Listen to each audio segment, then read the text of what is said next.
my involvement with the Mill Creek Watershed Council, or the Alliance.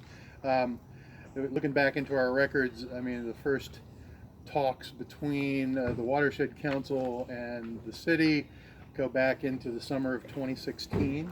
And it was actually, I think, born out of some master planning that the city of Wyoming had done about projects that they would like to do, and areas that they would like to see improved.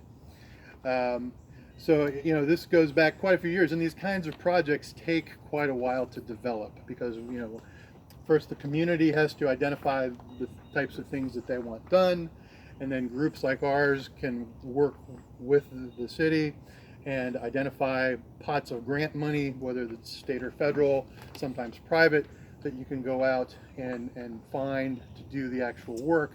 And that is what happened here. I mean, after really close consultation with the city, we actually identified two different pots of money that are administered through the state, the Clean Ohio grant funds, as well as what they call the Section 319 grant funds, and that's a reference to part of the Clean Water Act.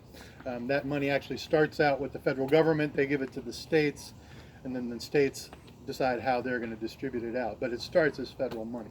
So we actually got grants from both of those pots, Clean Ohio Fund and the Section 319 Fund, to do the work here in Stearns Woods on Cilley Creek.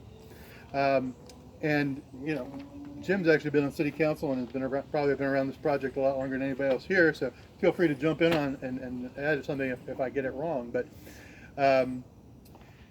you know, there were a variety of problems here along this stretch of Cilley Creek.